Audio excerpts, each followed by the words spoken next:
You can look right at me. Right at you, all A right. little far away from you. All right. Every once in a while, I'm going to be looking up in here like I'm not paying attention, but I am. All right, okay. So we're just going to go All right. right at it. First off, just tell me what your association was with Buena Vista when at the time that Old Main burned. What were you doing here? Well, it was an interesting point in the fact that I had just been hired by President Fisher to come back to the college. I had just prior to my coming, I was an alumni representative on the Board of Trustees. Had no idea that I would be coming back at all, and when President Fisher became the new president, he called and said, you know, I'm tired of working for you. Why don't you come and work for me?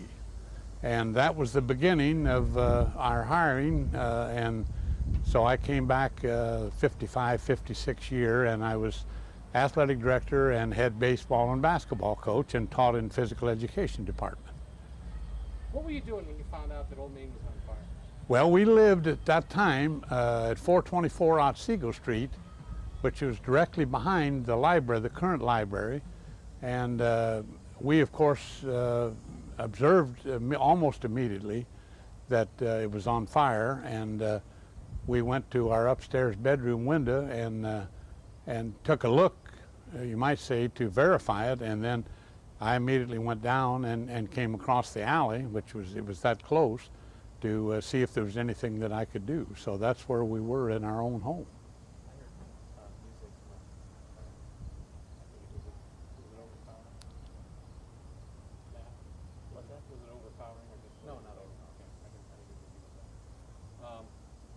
What was your initial reaction when you? One of shock, of course, first of all, particularly in light of the fact that they had they were in the process of completing a remodeling, refurbishing job on Old Main, which incidentally was badly in need of it. I remember so well, we used to have chapel on the 3rd floor, and chapel was compulsory at that time, and the stairs leading up to the 3rd floor were wood and creaked to where you could, actually you could hardly talk. They were that loud. So, and there were other things, I mean, that were badly in need of repair, among those a new roof, and they were just in the process of completing that. So that made it even more tragic in the sense that, again, it was going to be much better, and then because of the fire, of course, it just destroyed it. And of course, you came over when you heard it was on fire. Describe what the scene was like. Initially, some confusion, as you might expect, as those who were made aware of it that quickly would come, and but then more or less a sort of a realization that, hey, we've got to get something done. You know, there are records, among other things, in there that are very, very valuable, and so that took precedence almost immediately. And then, as I mentioned to Marge, some of the football players began to show up and were concerned about trying to help get as many things as they could out, which they did. And so that's sort of the way that it went. So there were people going in and pulling records? Oh, very definitely. It was, you know, I wish that could have been captured on video too, because just total realization of the fact that there's a lot of things that have to be done, and the quicker we can get them done, the better off everybody's going to be. How much stuff was recovered and saved? Most all of the records were saved. I understand that I think the main thing were those students who were in college at that time. Some of those were destroyed, but the interesting thing was almost without exception, all the alumni records were saved. And of course that was very, very significant as far as the college and the people is concerned too. I'm going to wait for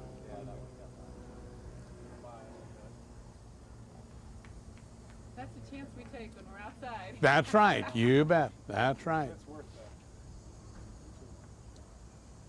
Of course, it's Friday afternoon. Yeah. What about the next day? What was the mood? What was the feeling the next day? Well, I think I could best perhaps describe it once the realization set in that the building was not going to be usable, it was then one of, well, what are we going to do? You know, I mean, we've got classes that are already scheduled and so forth, and then I think sort of a feeling of despair set in to some extent, although again, I'd have to say that it was upbeat. And then of course when President Fisher announced that classes would be held as usual the next day, that gave everybody there a considerable lift. And as you know, they had to use countless numbers of buildings around town. The Presbyterian Church was used, and the Victory Hall, as we called it then, which is now the music building, was used more extensively than it had been. And so it was just a feeling at that time that, well, if we can just hang in there, you know, that's what we all want to try to do. And so that's what they did. It was really astounding. It really was.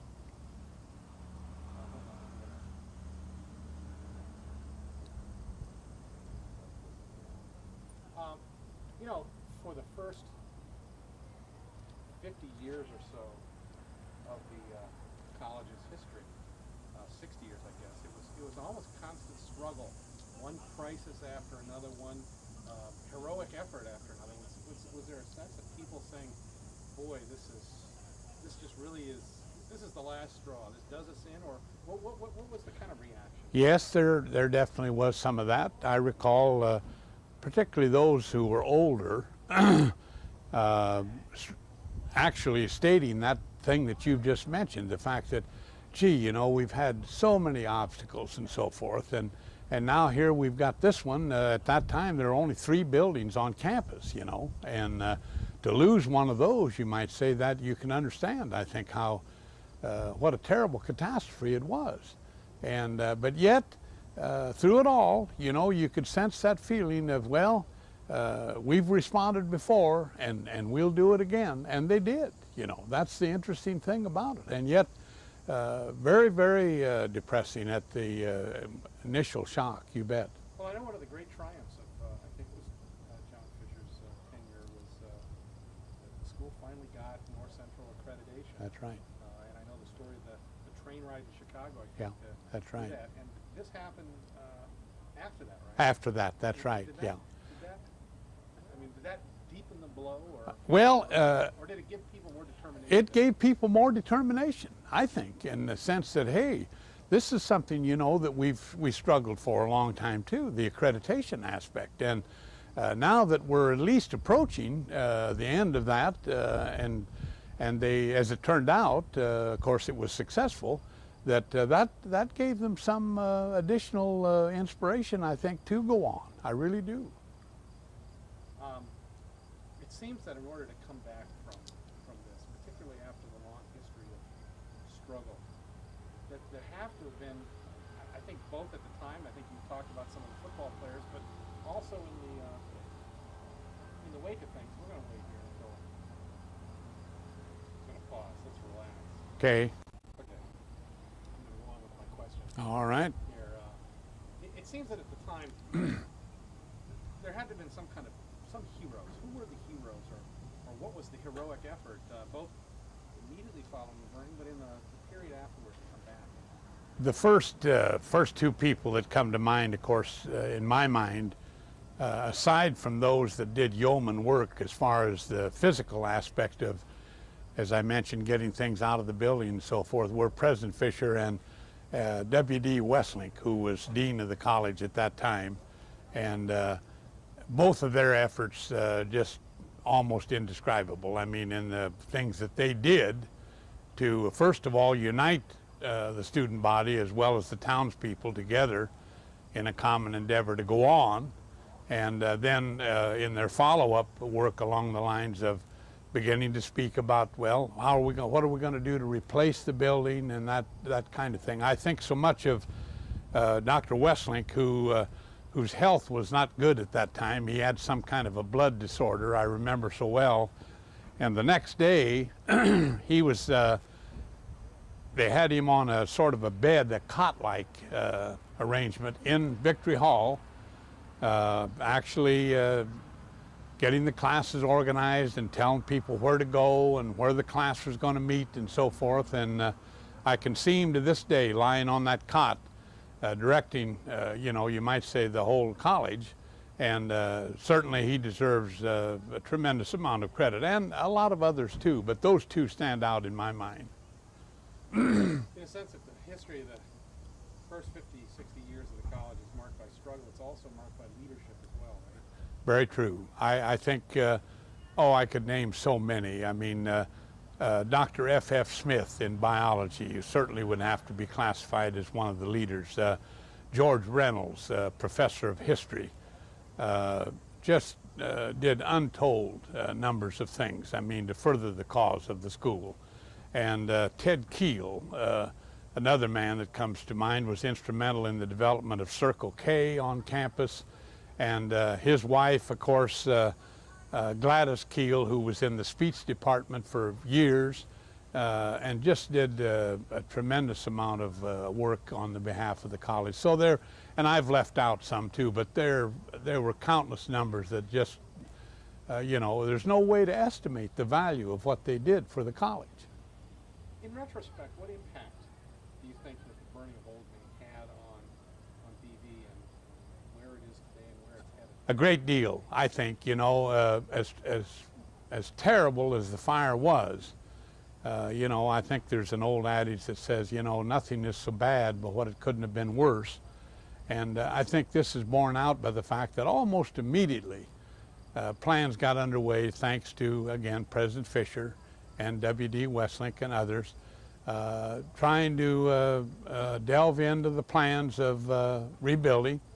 And I feel certain that had the fire not occurred, though I'm sure that in time, perhaps the same things would have happened that have happened now, it would have taken much longer, I'm sure. So even though as tragic as it was, certainly it spurred the need for something to replace it, and that got us going, or got the community behind it too. And so in a sense, it was a blessing in disguise. That's hard to say, but yet I think it's true.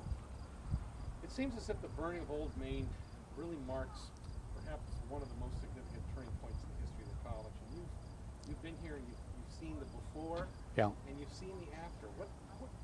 What's your own reaction to? It's, I mean, I came when the forum opened. Sure, sure.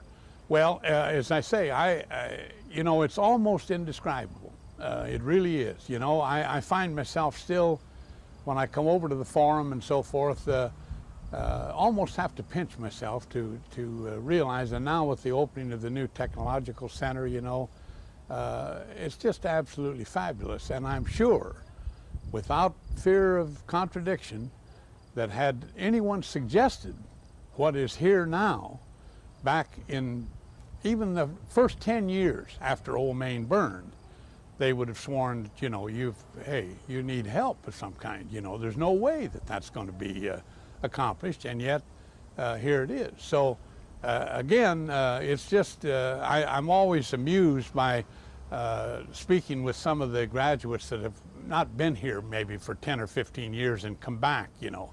Really, they're just so in awe that they can hardly speak. It's just amazing what that has done, you know, in the way of transformation as far as what it was then and what it is now.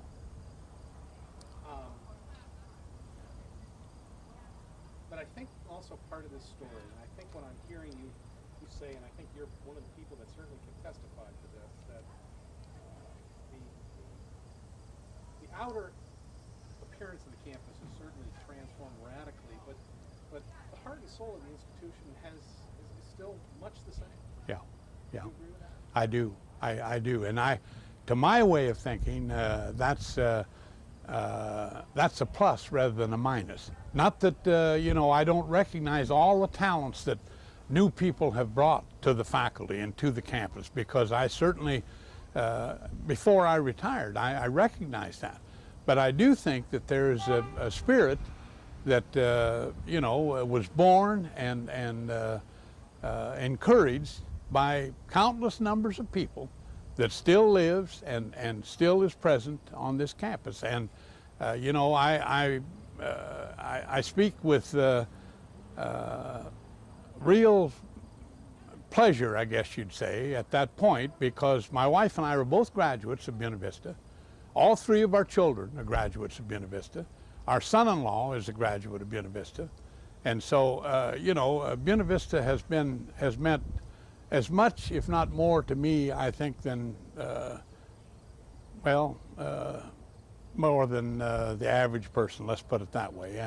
And I would concur wholeheartedly with you that the spirit is still here, and Gene and I, we sense that. We really do. Is there anything else that you remember about the Well, I spoke to Marjorie, and I got to just get this in. I have coffee most every morning at Sportsman's uptown. 7 or 8 of us, 9 get together. And this morning, for the first time, something came up about this tape that you were going to make. And Dick Utter, who is the owner of Buena Vista Abstract and Mortgage and is in real estate business, said, you know, Jim Reese, who is a retired postal employee, and Jim, well, if I can say his name now, I've got along pretty good. He's in Piper, Jaffray, and Hoffman, the stockbrokers uptown. And then Jim Reese, who is a retired postal employer, and Dick Utter, they were the first 3 to enter the building after the fire.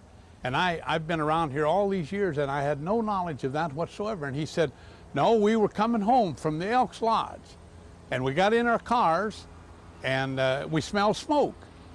And he said, so we started down 5th Street, and we got closer to the college, and we said, hey, it must be at the college, and turned the corner on College, and sure enough, there they could see the fire. So it was just the irony of the thing all these years, and I had no idea, and that's just, you know, I guess it's no major deal. In fact, Dick said, well, it's no big deal, but we were the first ones there. So I guess it points out, you know, that you learn something every year, and that's about true in this case, too.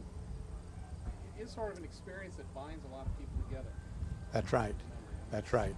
And so many times it's something that is as tragic as this was, you know, at the time, that plays a real significant role in not only what happens then at the moment, but what happens in the future. And that certainly is the case when we see what the campus is today as compared to what it was then.